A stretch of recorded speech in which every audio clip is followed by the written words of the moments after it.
আজ 20 অক্টোবর সোমবার। দেখে নিন আজকের বাছাই করা 15টি গুরুত্বপূর্ণ খবর। শুরুতেই হেডলাইন্স। পার্টির প্রচারে আসেনি, হিন্দু ধর্ম পালনে এসেছিলাম, বিক্ষোভের মুখে শুভেন্দু অধিকারী। পরাজয়ের ভয়ে বিজেপি নেতাদের ওপর হামলা, দাঙ্গা করে ভোটে জিততে মরিয়া, বিস্ফোরক দিলীপ ঘোষ।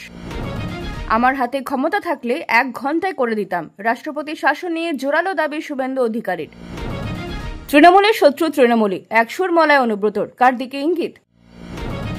রাজনীতির সমস্ত খবর প্রতিদিন সকালে দেখতে সাবস্ক্রাইব করুন আমাদের বি পলিটিক্স চ্যানেলটি। এবার আসছি বিস্তারিত সংবাদে।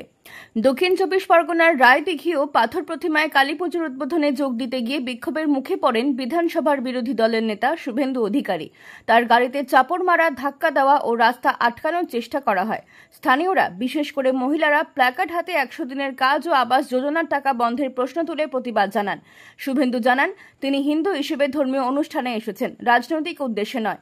তিনি দলের ঝান্ডা বা ভোটের প্রচারে আসেননি বলে দাবি করেন। তিনি অভিযোগ করেন, অনুপ্রবেশকারীরা গণতন্ত্র নষ্ট করেছে এবং হিন্দুদের ধর্ম পালন ও সাংস্কৃতিক মেলবন্ধনে বাধা সৃষ্টি করছে।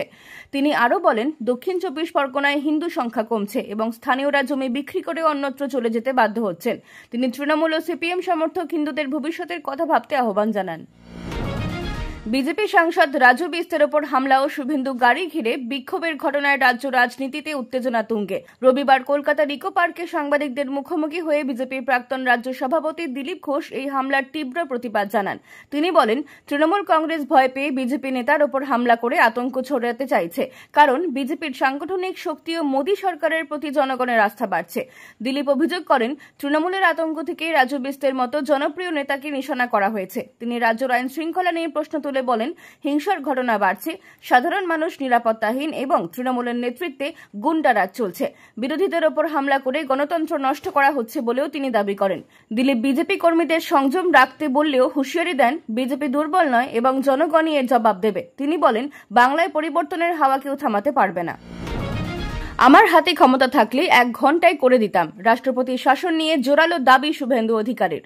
পাথর প্রতিমায় শুভেন্দু অধিকারীর সভায় জনতার মধ্যে রাষ্ট্রপতি শাসনের দাবি ওঠে।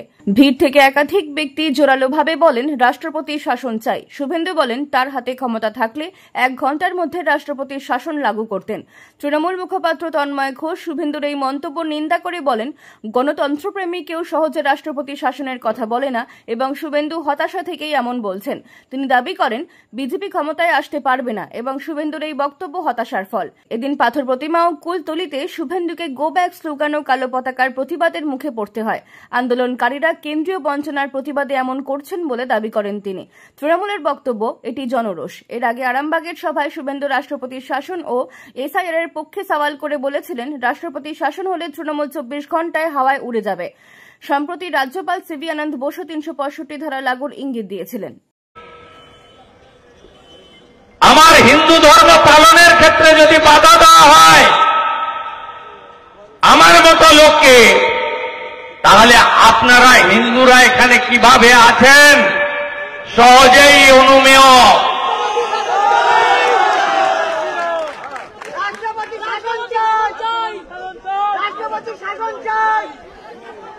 বলুন, জনগণ আওয়াজ তুলুন, আমার হাতে তো ওটা নেই।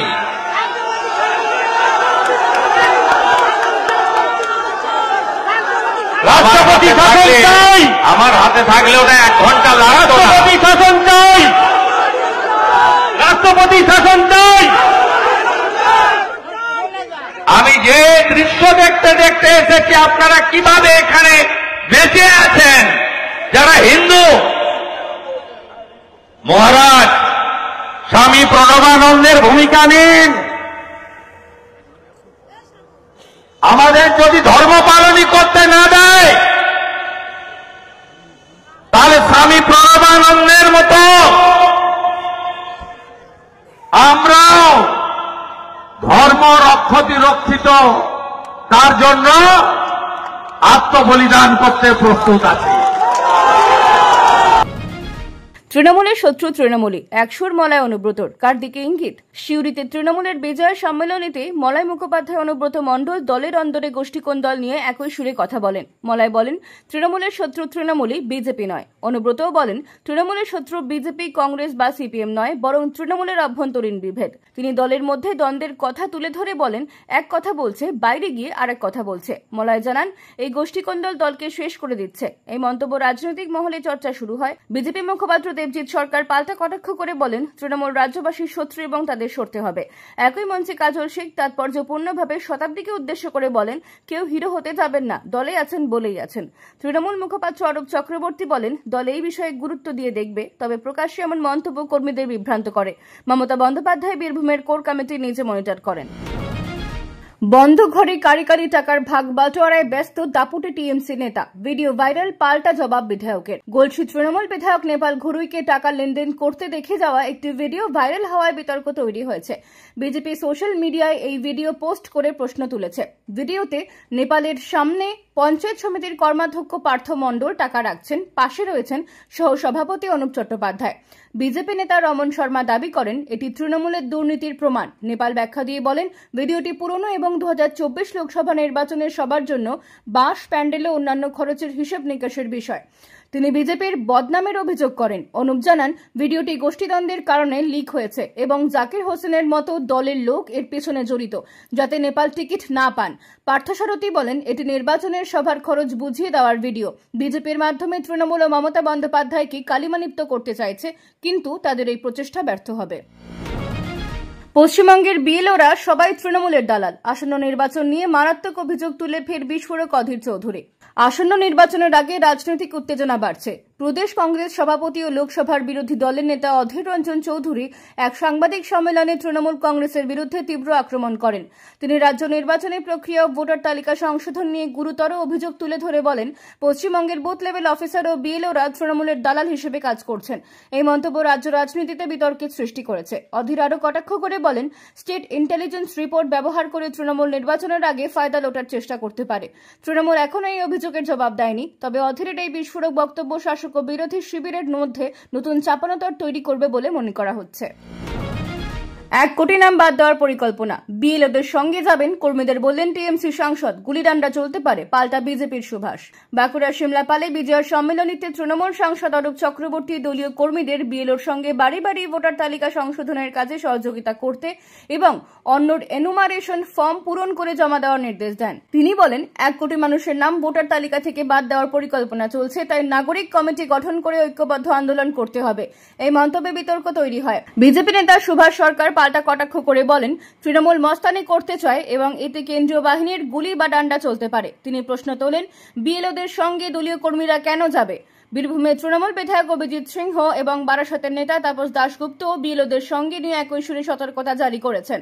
বিজেপি নেতা সুকান্ত মজুমদার বলেন, তৃণমূল বিএলওদের সঙ্গে ঝামেলা পাকাতে চায়, যা তাদের সুরক্ষা বিঘ্নিত করবে এবং কমিশনকে ব্যবস্থা নিতে হবে।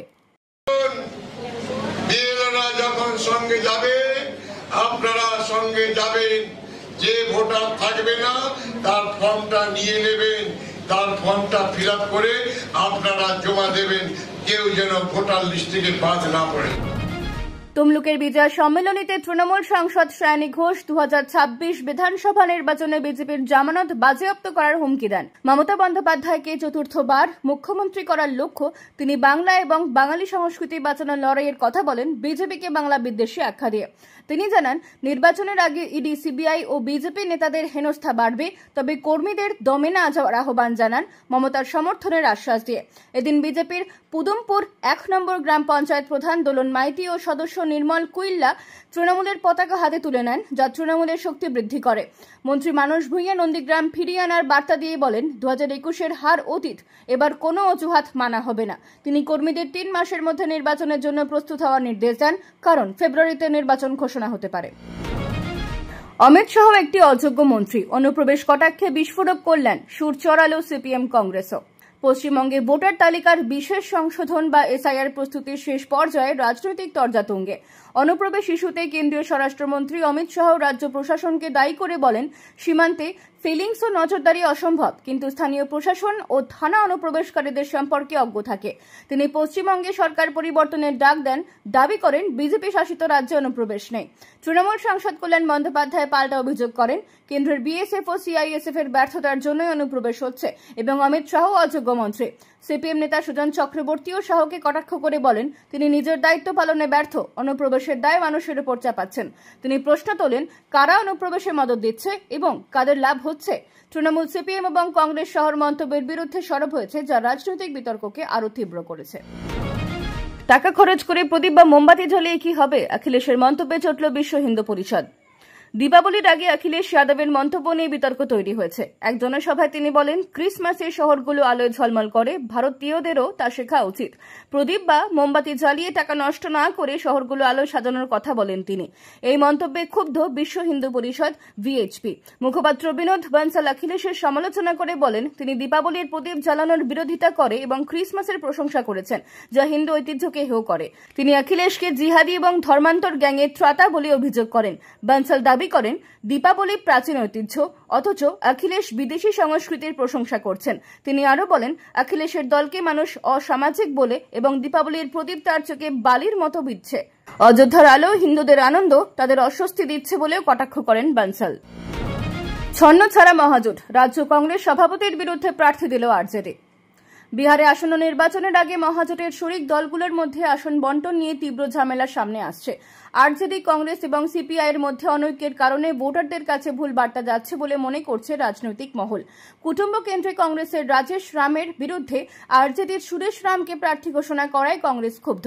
রাজেশ রাম এক্সে বলেন, দলিতদের দমানো যাবে না, এবার বিপ্লব হবে। আরজেডি মনে করে, রাজেশের কারণে তেজস্বী যাদবের নাম মুখ্যমন্ত্রী হিসেবে প্রস্তাবিত হয়নি। কংগ্রেস সাংসদ তারিক আনোয়ার টিকিট বন্টনে অসন্তোষ প্রকাশ করে বলেন, এতে জয়ের সম্ভাবনা কমেছে। কংগ্রেস মুখপাত্র আনন্দ মাধব অভিযোগ করেন, প্রার্থীপদ বিক্রি হয়েছে, জয় নিয়ে সন্দেহ আছে। আরজেডিতেও মনোনয়ন নিয়ে অসন্তোষ। মধুবনীতে প্রাক্তন প্রার্থী মদন শাহ টাকার দাবি অভিযোগ তুলে বিক্ষোভ করেন। এই দ্বন্দ্ব মহাজোটে ঐক্যের প্রশ্নের মুখে দাঁড় করিয়েছে। 2,70,00,000 টাকা দিয়ে মেলেনি নির্বাচনের টিকিট, লালুর বাড়ির সামনে জামা ছিঁড়ে রাস্তায় গড়াগড়ি মদনের। বিহার বিধানসভা নির্বাচনে টিকিট না পেয়ে আরজেডি নেতা মদন শাহ লালু প্রসাদ যাদবের বাসভবনের সামনে ধর্ণা দিয়ে বিক্ষোভ প্রকাশ করেন। তিনি পোশাক ছিঁড়ে রাস্তায় গড়াগড়ি দেন, যা সোশ্যাল মিডিয়ায় ভাইরাল হয়। মদনের দাবি, তিনি মধুবান আসন থেকে টিকিট আশা করেছিলেন, কারণ 2020 নির্বাচনে তিনি বিজেপির কাছে অল্প ব্যবধানে হেরেছিলেন। তিনি অভিযোগ করেন, তার কাছে 2,70,00,000 টাকা দাবি করা হয়েছিল, যার জন্য তিনি সন্তানদের বিয়ে স্থগিত করে টাকার ব্যবস্থা করেছিলেন। এখন তিনি শেষ হয়ে গেছেন এবং টাকা ফেরত চান। আরজেডি নেতারা এই গুরুতর অভিযোগে কোনো মন্তব্য করেননি। মনোনয়নপত্র জমার শেষ তারিখ সোমবার, কিন্তু মধুবন আসনে আরজেডি বা তাদের জোট সঙ্গীকে প্রতিদ্বন্দ্বিতা করবে তা এখনো অস্পষ্ট। এই ঘটনা রাজনৈতিক মহলে বিতর্ক তৈরি করেছে। বিহারে 25টি আসনে প্রার্থী ঘোষণা করল ওএসির দল। বিহার বিধানসভা নির্বাচনে সর্বভারতীয় মজলিসে ইত্তেহাদুল মুসলিমিন বা এআইএমআইএম 25টি আসনের প্রার্থী তালিকা ঘোষণা করেছে। দলনেতা আসাউদ্দিন ওয়েইসি এক্সে জানান, এই তালিকা বিহার ইউনিট ও জাতীয় নেতৃত্বের আলোচনায় তৈরি হয়েছে, যা নিপীড়িতদের কণ্ঠস্বর হতে চায়। ওয়েইসি দাবি করেন, এআইএমআইএম বিহারের তৃতীয় বিকল্প তৈরির চেষ্টা করছে। রাজনৈতিক বিশ্লেষকদের মতে এআইএমআইএম আরজেডি, কংগ্রেস ও বাম দলগুলির যাদব ও মুসলিম ভোট ব্যাংকে প্রভাব ফেলতে পারে। সীমাঞ্চলে মুসলিম ভোটের অংশ দখল করে তা বিজেপি জেডিইউ জোটের সুবিধা হতে পারে। 2020-তে এআইএমআইএম বিএসপি ও আরএলএসপির সঙ্গে জোটে লড়েছিল।